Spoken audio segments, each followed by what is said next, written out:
Hey y'all, hi. So today is the day I'm engaging in the ultimate Faceserum face-off. If you watched my video some weeks ago at this point about the things that Joe purchased during No by July for me to review, then you'll know what I'm talking about. And if you haven't seen that video, then you won't know what I'm talking about. And you might have already clicked away from this one. I should probably get myself together and perform some sort of logical introduction. Every month, I choose some pieces of makeup and I use a budget that we have set aside from what the channel earns to reinvest into the channel by buying that makeup so that I can make videos reviewing that makeup. However, in No by July, I didn't want to do that. I didn't want to go through with that usually monthly action because I wanted to stay as far away from any shopping related activities as possible that month. But I didn't want there to be a gap in that type of fuel for the channel. You know, I wanted to still have a couple pieces of makeup to start testing so that I could review them in the following months. So Joe graciously agreed to go into Sephora and pick some things for me to review. And I filmed a video unboxing the things that he picked. Of course, I will link that video. And if you haven't seen it, I highly recommend watching it because it's entertaining, if I do say so myself. I mean, it's mostly because of Joe. Anyway, one of the bags that he brought from Sephora contained 4 high-end, basically primer skincare hybrids, like priming products that also have skincare benefits, expensive, highly engineered primers. This is the note that Joe wrote to go along with these 4 products. The ultimate face serum face-off. Joe doesn't know the difference between a face serum and a primer. 4 serums enter, 1 serum leaves. A cage match to finally answer the question, which face serum is best, or what a serum is. I probably won't be answering the question or what a serum is, but I am going to be comparing Natasha Denona Skinglass, Danessa Myricks Yummy Skin Glow Serum, Yves Saint Laurent New Glow in BALM, and Give Beauty All-Time Prime Multi-Use Prep and Smooth Face Oil. I've had a long time to test these products. I'll be giving you extensive information about my experience with each one of them, along with close-up overhead swatches so you can really see the texture, and footage of myself applying each one of these 4 to my actual face. If you haven't watched me before and this is your first time here, well then let me tell you, I like to review beauty products and I do this kind of straight up review from time to time, but I have branches of my channel, aspects of my channel that are more about thoughtful consumerism. Overall, even when I'm enthusiastically reviewing beauty products, I try not to promote overspending. So if that sounds good to you and if you like this, I hope you'll subscribe. Now let's go ahead and get into the meat of the video.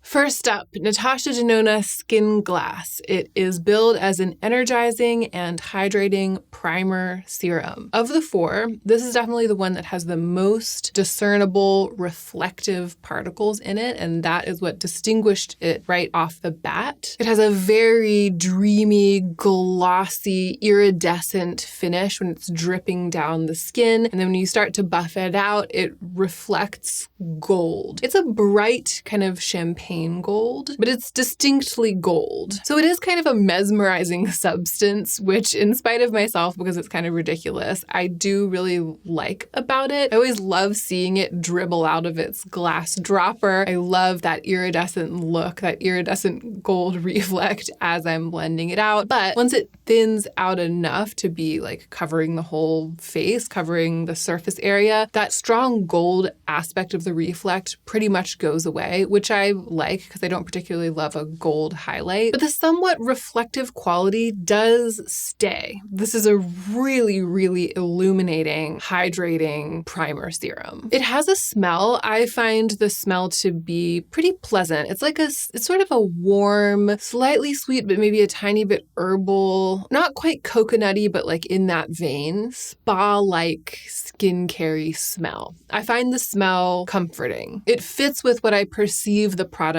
to be doing, which is both creating a beautiful reflective surface that I like working with makeup. It's like smooth but tacky so that makeup enjoys adhering to it and makeup goes smoothly over it, and also nourishing the skin. So this product is billed as having all sorts of crazy skincare benefits, which I don't know how much stock I put in that. I do think that it is adding to my skincare as it adds to my makeup routine, right? It's doing both. It's like this in-between product that both boosts my skincare routine with some extra benefits and works as a primer. And I like that. Again, it sort of has the whole package.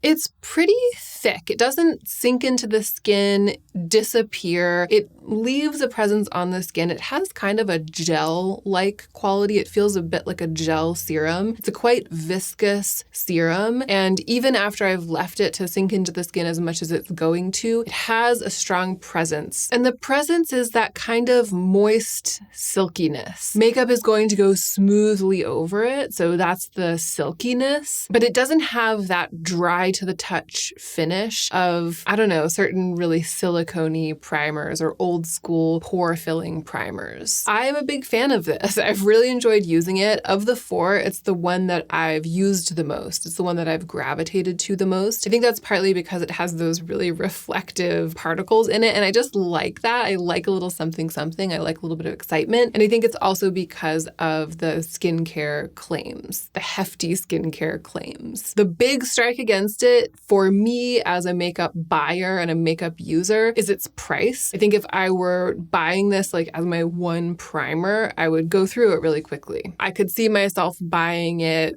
maybe every once in a while as a treat, going through it, and then going back to a much less expensive primer that I also enjoy, like the e.l.f. Poreless Putty Primer, to balance it out. But honestly, that's basically true of all of these. Like all of these are luxury primers. So maybe I should just put that right out here in the front. What I just said about price per use or cost per bottle and cost per use for the Natasha Denona Skinglass basically would apply to any of these four if I decided to buy it for myself and use it up. If you have a bigger makeup budget than that and you're looking to fill every slot in your makeup routine with high-end things and you don't mind if they cost $40, $50 a month, then that's not going to be an issue for you. If you're trying to build a budget makeup routine, then any one of these products is going to be a splurge, going to be something that you might want to alternate with a much less expensive product that does kind of the same thing. And if I can think of any, I didn't prepare any like dupes for these as part of this video. If I can think of anything like that, some good suggestions, I'll put them in the description box below this video. So going forward, I'm not going to repeat myself about price anymore. I just got it out of the way here at the beginning. And I feel like it made more sense actually for me to give that little speech in relation to the Natasha Denona one because it's the one that I ended up liking the best. Just because I ended up liking it the best, however, doesn't mean that the other ones aren't good. And in fact, the next one, which is Danessa Myricks Yummy Skin, I feel like has a lot to recommend it too. And it kind of has the most in common with the Natasha Denona of any of the other three. They have more in common with each other than either one of them has with either of the other two in this roundup. So the things that it has in common, it's definitely reflective. It is an illuminating product. I feel like the shine, the quality of the shine is a little bit different in the Yummy Skin Glow Serum. In the Yummy Skin Glow Serum, the shine is very wet. It makes my face look wet with water. Wet, the house down boots, like drenched. And it is a very beautiful finish. Really compelling, really attractive. That is the best thing about this, I feel. And it is the one thing that it might have to recommend it for some of you over the Natasha Denona. If you really prefer that drenched looking skin as opposed to illuminated reflective particles, then you might prefer this one. Another similarity, it has a kind of gel-like consistency, similar to the Natasha Denona, but even more than that. So it's also billed as a serum, and I can see why, because it also feels like it's nourishing the skin. That wet look also has a physical property, right? It feels like it's making my skin really, really moisturized when I use it, which is fantastic. But it, more even than Natasha Denona, it feels like a gel serum, like a hybrid gel skincare product and lovely, thick, priming Hydrating Serum. And I hope that you'll be able to see that quality in the footage. You'll also be able to see that it has a bit of a tint when I first start blending it out. So when I first start blending it out, you'll see that it has a bit of a copper color and that really wet look shine. And I was concerned that it was going to basically darken my very, very pale face. But like the Natasha Denona, when it is blended all the way out, I feel like it pretty much becomes transparent. I think that there are some products like this that do a little tiny bit of brightening to the redness on my face. This doesn't. It might actually do a little tiny bit of darkening to the redness on my face, but it's so slight, that effect, once it's blended out, that it's no problem to counteract it with green color corrector or with the other base makeup that I'm using on that day. Like the Natasha Denona Serum Primer, it does set down to, again, like a very silky, prepped finish, that sort of tacky finish that's there to grip your makeup, but that's also moisturizing your skin. In this case, I feel like it sets down maybe a little bit less than Natasha Denona. So it stays a little bit more gel-like on the skin, a little bit dewier. That means that even more than the Natasha Denona, it retains its visual quality through the makeup that you apply on top of it. With the Natasha Denona one, I do still end up with illuminated skin after I've applied my makeup, especially if I go kind of in thin layers. And you know, the balmier the product, the more like a tint the product is that I put on top of it, the more the finish is going to show through. But this does it even more. I feel like this really mixes with whatever I'm putting on my skin and keeps my skin looking wet through the product. I actually used this one today. This is the one that I have on all over my face underneath my base makeup today. And I'm wearing green color corrector mixed with the Kosas foundation, just a little bit of it. So again, a really thin layer of pretty full coverage product and color corrector all over my face. And then, you know, quite a lot of blush today. This is just one of the Phytosurgence blushes draped all over my face. And no highlighter, absolutely nothing. I think you can really, really see the finish of this through my base. So again, both of these do that. This one too will show through makeup in this way, but this one does it the absolute most and with the wettest shine. The one serious drawback to this for me, besides the price as it is with all of these, is the smell. It has a really sweet, fruity smell. Yeah, really sweet and really, really very fruity. And I just don't feel like the smell is as high end as the product, the performance of the product. And sometimes it actually keeps me from using this, even though I really like how it makes my skin feel and look. If you much prefer a fruity scent to, say, like a vanilla scent or even sort of a fresh or spa-like scent, then you will much prefer the scent of this, but it doesn't work out that way for me. So these are the two really, really glowy ones. Really illuminating, very aggressively wet look and glossy. And if that's your world, then it's going to be one of these two. I mean, you know, assuming you're considering buying one of these 4 high-end primer serum hybrids, which you might not. And as always, I hope that for some of you, this video will be the thing that helps you decide that you don't need to buy one of these. I feel like deep dive reviews can often serve that purpose, and I'm always keeping that in the back of my mind. The other two I think of as more of like the, I don't know, like the satiny shine, the balmy shine products. The shine is just different with them. Starting with the Yves Saint Laurent Glow in Balm. And it's kind of right there in the title, right? It's a balm as opposed to being a serum or an oil. And it's called Glow in Balm, but there's nothing shiny in it. There are no reflective particles. It has a glow in the way that skincare makes your skin glow. I think that possibly the way they're able to make that claim is that because it is supposed to go after your skincare and kind of create a barrier between your skincare and your makeup, it is designed more to stay on the skin. It sets down a little bit. It definitely doesn't pill. None of these do. I mean, they're all really high performing. So it becomes one with the skincare and the skin in that beautiful way. It's very silky. It provides a beautiful surface for your makeup. So, you know, if I'm saying that the kind of glow it has is similar to the glow of skincare, you could say, well, yeah, but skincare, after it has that glow for a while, it all soaks into your skin and that glow kind of fades, whereas this stays on the skin and continues to have that glow, which it does. And I find that if my makeup looks glowy in that nice, satiny, balmy way, because I've applied it on top of this product, which it often does, it will retain that quality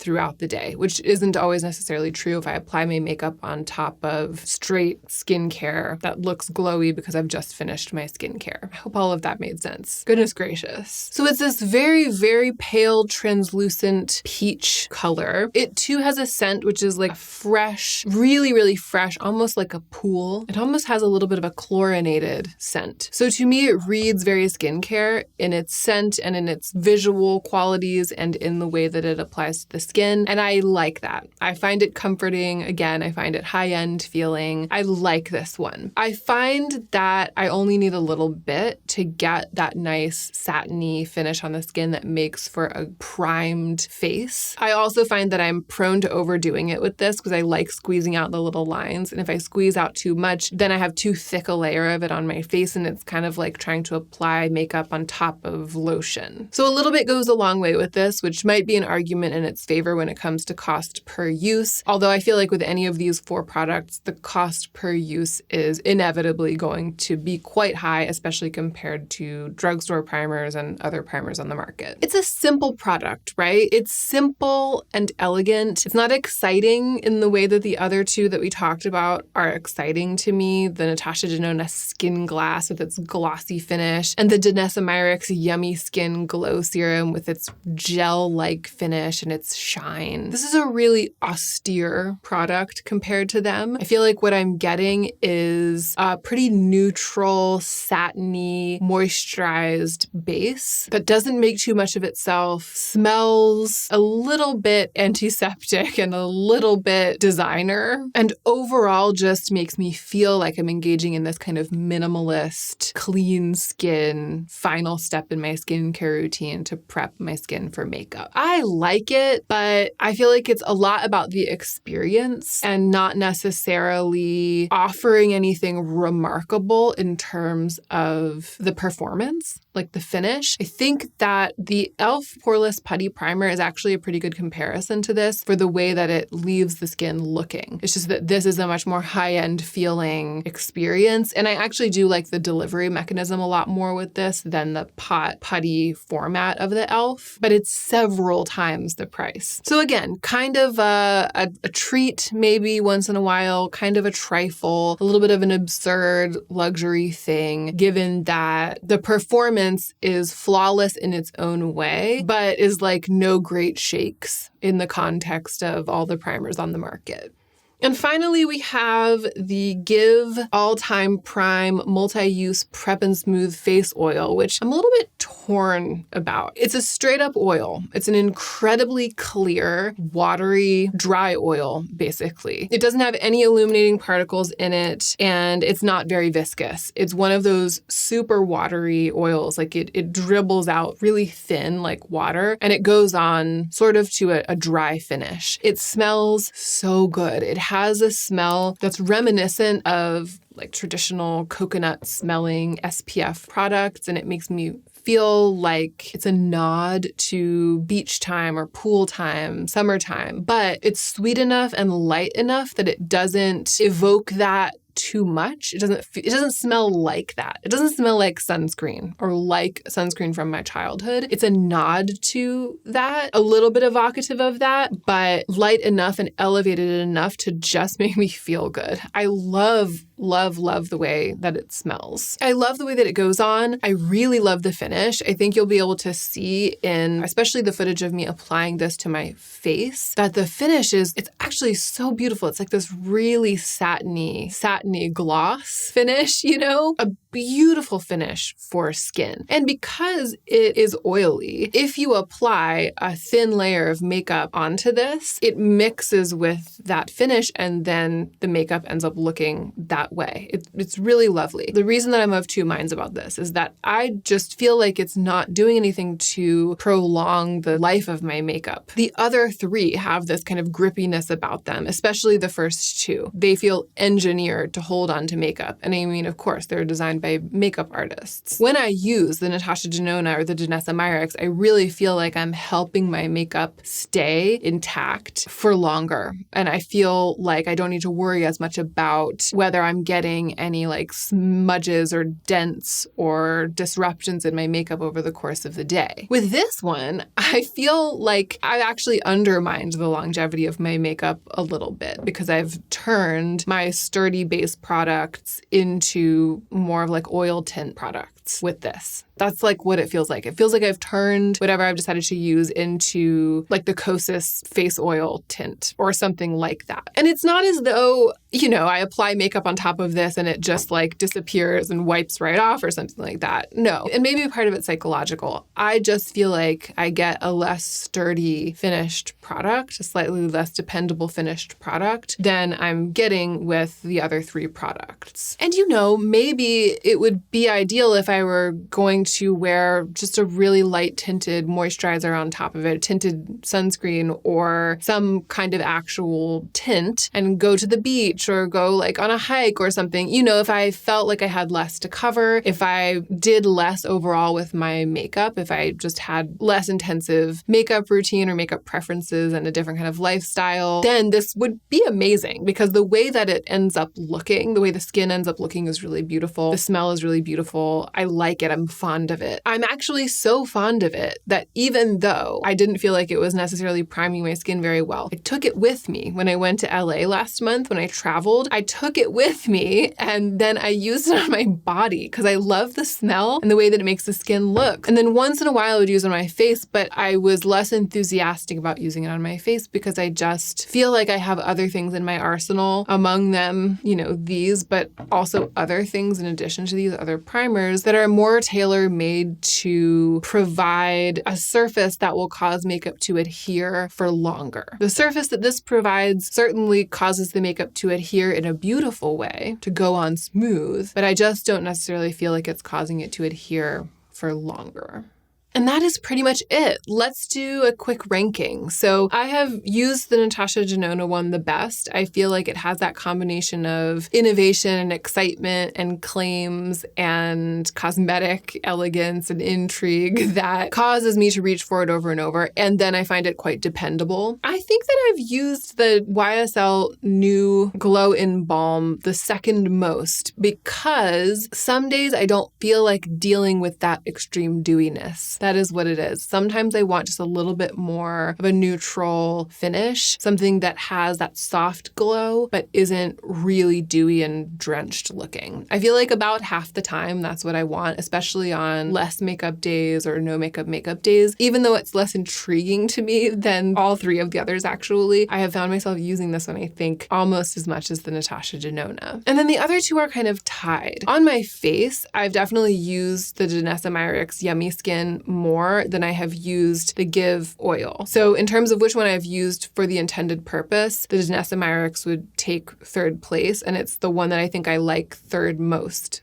But I've actually opened this bottle and squeezed drops out of this more than I have done with this because I love the way that it smells. And again, I don't really like the way that the Danessa Myricks smells. And I like putting it on my body and on the backs of my hands. And sometimes I just rub it into my cuticles. You know, I've sort of been using it willy-nilly as an all-purpose oil, which might be irresponsible of me, but that's what I've been doing. And it's been the smell and that lovely watery texture and the dry finish that has caused me to do that. It's not just because it's like, oh, I need an oil, I'll grab this one. It's because the experience is satisfying. The experience delivers. So I've been trying to find ways to use it, even though I don't particularly love it underneath makeup, especially not for long days of filming. Okay, we did it. We did it. I delivered the ultimate face serum face-off, or did I deliver it? Because Joe's note says 4 serums enter, 1 serum leaves. If it were the ultimate face serum face-off, if 4 serums entered and 1 serum left, or, you know, priming face treatment, because really only 2 of these are serums, and really they're all primers, not serums, Joe. If I could only keep one, I would keep the Natasha Denona. But all 4 of them have things to recommend them, and they're kind of different things. So it's been such a pleasure testing all of these primer skincare hybrid things, and it's been a fun and textured experience because all 4 are slightly different, even though they basically all are supposed to do the same thing or serve the same purpose. Do we think that Joe did a good job